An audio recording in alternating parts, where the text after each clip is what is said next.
Hi, everybody. Welcome to Discover College Soccer. Today, I'm lucky enough to be joined by Coach Nelms from Gwynedd Mercy in Pennsylvania. Welcome, Coach.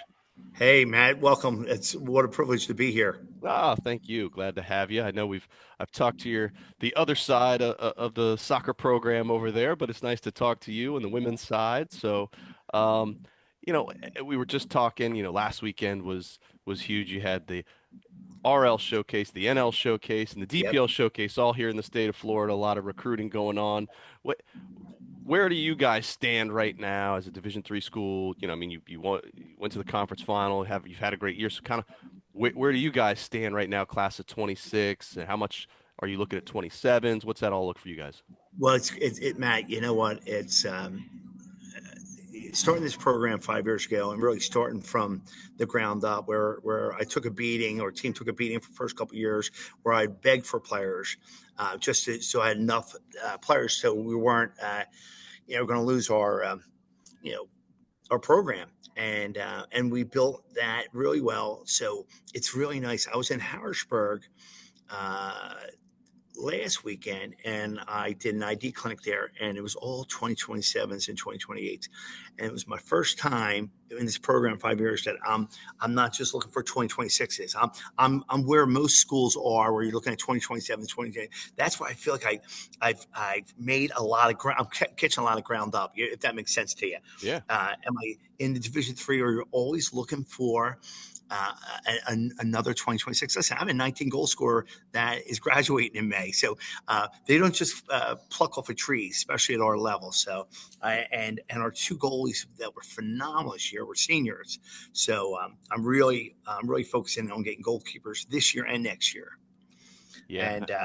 But we've come a long way, and Coach Bontempo on the men's side, he's been a great mentor towards me, and it's been a great situation. The tough part is being a part-time coach and working full-time hours just to make this happen. And I'm right now I'm outside of my core four science class right now, getting this having this opportunity for this interview with you right now, which is awesome.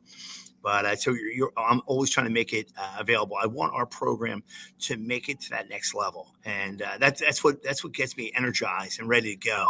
It's because I know this because I used to coach at a NAIA school and ended up being a Division II school called Holy Family University. And that's where I played, and you know what? It's all about believe in yourself and believe in your program, because I've seen great teams in Division I, II, and III. It really doesn't matter, and I think what I like about our school, we're really heavy in the sciences with nursing and occupational therapy, and now PE, which is great with the health sciences.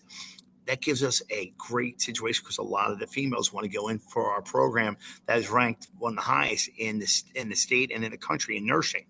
So we're trying to make it happen, and it's Division III is not as stressed out as Division I and II, and so I think today's athletes, they can have both.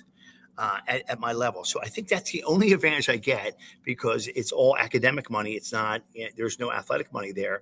So, but I really tell them, I said, listen, you have great academics. You can go to school. I have a girl this year that is basically going to school for $500, and because her academics are superior, so it's a nice situation. I'm always learning. Listen, I'm 60 years old, Matt.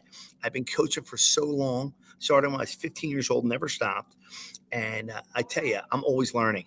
Today's athletes are so much different than they were when I started coaching 30 plus years ago. And you have to adapt to it. Listen, I'm a teacher too for 34 years, and I'm always adapting to today's world. And part of it, Matt, is my key is my assistant coaches. I have two young females. One played for me. The other one played for the program years ago. They help keep it balanced. You know what I mean? Which I really think you need that, especially in the women's program. And because, listen, I like to think I'm young, but you know what? I still have those old school ways about me, and that's part of the deal. Well, us old folks are guilty of that sometimes, Yes, we are. but you got to do what you got to do. Yes, Um, right, right, well, in whether it's at one of these clinics that you're going to, or right. an ECNL event or something, anything like Yes, that. Well, right. what makes up the hierarchy of things you're looking for in a player, both on and off the field? Well, you know what, Matt? It's really clear. It doesn't matter what division I be coaching. Attitude, effort, commitment, and listen, do you love the game of soccer? Do you want to be there? Because that's the bottom line. A lot of these kids, they played so much soccer at an early age. By the time they're juniors and seniors in high school, they're burnt out. So I just want to reassure them that listen, it's got to be, you got to want it. It's got to be. I hate to say the word fun, but you want it to be fun for them, enjoyable. Let me say enjoyable experience. I'm all about creating memories and making it like a family environment. And and as my players that I have recruited um, come about, we really gained. Listen, last year was my favorite year because the players stepped up. They were the ones that were doing the get-togethers instead of me, the coach setting up. The players were doing that, and like even right now, it's I don't have contact with them, in terms of training, but a player will text me, "Hey, coach, there were 7 of us in the weight room today." I love that. They're motivating themselves now. It's the key to success. I teach with passion. I coach with passion, and I think that is what I'm looking for. Do you want to be here? Listen, if you're sulking and you don't want to be here, then don't, please. It's really, everyone has choices, but I do listen. It's when I see a player with drive, it eats me up inside. And you know what? And I love players when they can tell me, "Hey, coach, Marywood's playing today," or they're doing the research. It's not just a coach, and I think the foundation of it all is where you have a combination with the player and the coaching staff combined. You're going to be successful. Yeah, absolutely. Well, the as we've said, the landscape has changed a lot over the years, and Yes. and you're building a program still. It's only, like you said, 5 years old. So, in Yeah. terms of your recruiting, are are are you are you looking at the transfer portal? Are you looking at internationals at all? There's a big push to that across all divisions these days. No, Matt, that's a great question. And the transportal it's so crazy now because I think, and it's trickling down. It is helping Division Three, but the problem is Division Three has that stereotype. Well, it's Division Three. Some players think they're better than that, and you know what? And so I try and avoid that. Listen, again, what I just said in your last question, you got to want to be there. You mentioned your daughter's going to South. Yeah. You know, you got to want to go to a place that is the suburbs of Philadelphia. It's about 35 minutes from the city. You're close to King of Prussia Mall. Listen, the first day of my training camp in the summer, I worry about the freshmen, not during practice and not during the 2 days, but when they're heading up the hill and they're heading to go to their dorms. You know, I have a daughter, and I get like my chest gets like all congested because I'm worried that they're not going to know what to do with themselves. So it is. It's I think it's the first transition that you make as a young adult is going to college, and then everything else. You get married, you buy a house, your new job, all that things. But that first thing is going to a university, and we have the luck that they come in before all the other students. So that's huge. That's a great icebreaker for these players. And but they live in a lot of these kids that I recruit, they live in these really nice homes, and then they come and they're in these dorms. And guess what? The dorms are not like it is where they're at their homes. And I always share this with them. I said, my two boys went to Temple University, and you should see the dorms. It was like cell block H. And I said, I said, my boys survived it. It was the best thing for them.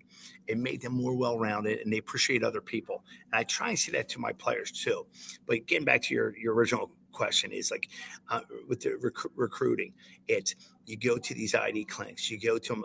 The best thing for me is I'm a talker, as you can tell, Matt. Uh, I sell the program, but then I always say to them, hey, listen, come to the school, do an overnight, shadow a player, and see if this is really the right fit for you. And I tell you what, when I get players that come and they stay overnight, I'd say about 75 to 85% of them, I get them then because they say it's not just the coach, but it's the culture and the environment. And that's the credit of a small school. I'll take the players to a basketball game. from the school, and it's like something out of Hoosiers. You have the small environment. It's great. I'm like, man, I wish I would have played basketball. It's a really nice setting. So, but it's not for everyone. You're talking under 3,000 students, and but the cool part is about 75 to 80% of them are athletes. And they build on that. Like I have the lacrosse guys coming to our soccer games. The men's soccer team, Dave and I try and do back to back, so we support each other. But unfortunately, a lot of times when we're home, they're away. Yeah. But even that with the lacrosse and the field hockey and the softball, we all have a common bond with each other, and I love that. I really do. It's a great situation for us all. No, for sure. Yeah, well, and you've touched on it a little bit, but for the folks that haven't been up to suburban PA to see Right. to see your school, kind of what makes it stand out? What are some things maybe we wouldn't even know just by going through the website? Well, you know what I'll say to you, Matt? It's you know, unfortunately in this world, a lot of these small schools are closing. Yeah. And a good sign is we put in a whole brand new sports complex with brand new softball fields, baseball fields. They just put in a whole new thing in the basketball arena, and we have on our campus, on the other side of our campus, St. Charles Seminary, which was so the Archbishop of Philadelphia, um, Nelson Perez, he put the building there. And to me, if you're going to put a building like that right next to Gwynedd University, we're staying. They just built a state of the art health building. I took a tour with a couple of recruits the other day. I felt like I was in a hospital. I mean, it's unbelievable. It's nice to see that they're paying. And listen, college is expensive, so they need to kick back and put it back into the programs. And so we stand out other than these other schools because it's it's one of the safest schools in the country. Our security is top notch. It really is, and it's just a really nice. And you think small, but I did recruiting just the other day, and you're walking around. I'm like, it's a lot bigger than you think. So you got the trees, you got the deer, and then you're close to the city if you want to. You're 45 minutes away from downtown Philly. You're 20 minutes from King of Prussia Mall. So it's a really nice setting for everyone. And they really, since COVID, they did a great job with the dorms. They put the money in to make it look nice. I'm really thrilled. I'm really happy with Gwynedd University and our president because they're making an emphasis for them. As opposed to before, it was like, just survive. And because a lot of these kids were staying at home and taking online classes. Now it's starting to, our population is growing each year, which is phenomenal. No, yeah, rising enrollment's always a good thing for a college, that's for sure. Yes, it is. Yes, it is. Well, do me a favor. Pretend we're back in October in the middle of that Sure. conference season. Walk me Yes. through what does a typical week look like for the girls in terms of winter practices, classes, game cadence, all that Sure. stuff. Sure. Our in October, our games mainly are on Wednesdays and Saturdays. Our practices are Monday, Tuesday, Thursday, Friday. They're off Sundays. Every Sunday they're off. That's their day off. Some of the girls work on those Sundays, but it's a great situation for them. And the the because I'm a school teacher, I get our practices are probably 3:30 in the afternoon, uh, or sometimes a little later. It's interesting, Matt. Years ago, when I was a young coach, I would give them the day off after a game, like a Wednesday night game. I don't now because I feel like our practices on Thursday are not grueling, but they are recovery, and I really feel like they need that. And our trainers are doing such a great job with the ice baths and all the stimulation stuff and the stretch therapy. It's really making it their whole because I tell you what, as you go through October, like my September is really grueling with non-conference games. October it's a little bit easier, but it's conference games, so you have a lot of focus, a lot of pressure on it. But it's they are relatively healthy this year. So I think nutrition plays a big role of it, and they help out each other. Now on Thursdays after our light practice, they have every Thursday they have study halls. And that makes them accountable. And we had the highest GPA in the conference last year. Um, But my 5 years there, we have been awarded the all academic team each year. And to me, listen, there's no one going to pro soccer in our division, but it's really important for them to graduate on time. And that being said, because we have so many people that are in the medical field, I work in concert with the nursing professors, the OT professors, and they know that I really want them to succeed. It's just not me being just a coach, because I tell them, listen, I'm an educator just like you. I don't want anyone dropping out. It's just too much money, and you know what? It's listen. If you want to change majors, that's fine, but it really balancing out is a key. And I find that our student athletes on our team, they score so well academically because they have the balance of the sports. I'm a firm believer in it too. And then our one assistant coach, Dennis Kennedy, he was a CEO for Johnson and Johnson, and he retired at a very young age. And all he wanted to do was coach with me, because we coached our guys when they were little years ago. His Bringing him aboard is just amazing. So you have this corporate exec guy, and he has so much insight to people. He'll tell the players, he goes, "Listen, I hire many people, and the most successful ones were the student athletes, because they can manage their time, handle difficult, challenging situations, and be successful." And that always resonates with me. When you're a student athlete, you have to manage your time. Hey, guess what? Maybe you're not making that party that you wanted to go to. You have to manage it, and it goes by quick, the fall season, but then again, it really takes its toll on you too. And I try to be cognizant of that too. Any player, if they say to me, "Hey, coach, I really need some time to study for this final," I've never said no to that. And like I said, the professors are all on board, and it really works out really well too. Yeah, that sounds like it. So, Coach, talk to me a little bit about your coaching style and the style of play you guys look to play there. It's great, and I'll delve into my coaching staff real quick. I am an offensive-minded coach. Dennis is defensive-minded. Bree's defensive-minded. Ashley's defensive-minded. Coach Petrosky is offensive-minded. For 5 years, I wanted to put in this offensive thing. I couldn't. I had to play defensive-minded just because I wasn't the better team. We played four in the back. We have two in front of them in our first 2 years. It was like a brick wall, and just to keep the scores down. This year, I played four in the back, one in front of the four. Then I played two, and then I'd have another two up top. And I'm always trying to change it up. And style play has to do with the players I have. The one player I had this year, Kira Bradley, who scored the 19 goals. The other teams had her number, so she couldn't play up top. So I had a player from the midfield, and once she figured out how to scheme, we tried to figure out how to scheme it. She started putting in the goals for us. I would love to bring our outside backs up and be aggressive. But because most of these players that play my defense, and my defense is awesome. I will tell you, with my defense and my goalies, they are so defensive minded. They don't want to push up, and I'm yelling, "No, you got to move up! You got to move up!" So again, it's a comfort level, and because I have depth now, last year was the first year that I actually had a bunch of people. Can you shut the doors, please?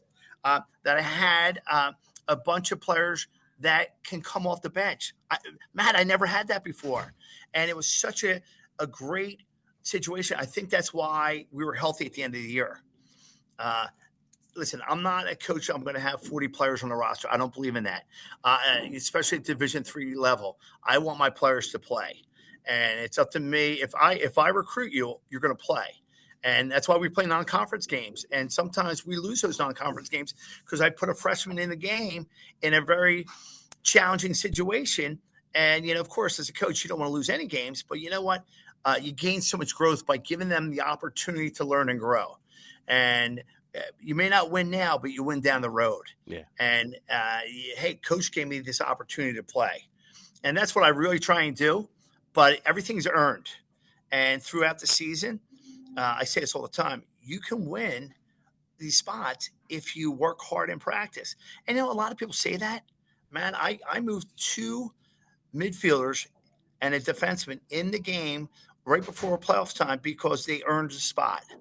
And it was really challenging for those older players who had to like take time away from them. But listen, it was earned. It has nothing to do with my personality. I like everyone. But you know what? They certainly didn't like me at that moment. Yeah, But you know what? You can't argue with the success we had this year. You know for what I mean? sure. It was the first time in 15 years that we made it to the finals, and our goal this year is, we're going all the way. That how can you not? You made it to the finals. You know, we have a Philadelphia Eagles team here that they made it to the finals, to the Super Bowl, and then they came back and won it afterwards. So I hope that we can follow that lead. Not necessarily follow the lead that they did this year, but it's all good. Um, the uh, the challenge is getting people to believe in the roles, Matt. And the role of a player can always change. I think sometimes they think, well, I'm only going to play this amount of time. And I had a player that ended up leaving last year, and she was a very good, dedicated player early on, but she didn't buy into the new players in the system, and we parted ways. Yeah, I felt in a very respectful way. Um, but you have to buy into it, and you have to listen. I say to my players all the time, whether I give you 15 minutes, 20 minutes, 25 minutes, you have to give me your all. Because, I mean, why would you work so hard not to give your all, whether you're in the classroom or on the soccer pitch? yeah. Well, so as we said, we're talking in January. The girls Yeah. are, if they're not back in school, they're coming back soon. And Yeah. what does your off season, springtime look like for them? Yeah, it's great. This part is like they will do a lot of things on their own right now in January, February, March. We go back and listen. Some of the players they're playing in indoor right now, which is great. And sometimes I pop up and I get to see them play. I can't coach, but I'm there looking at them and just give them a thumbs up from the stands. Like, yeah, keep it up, keep it up. And a lot of times when I'm in my office, I'll walk past the weight room and I see 6 or 7 girls in there lifting weights. That's the other thing too, Matt. Today's women's soccer, you have to be strong. You have to be physical.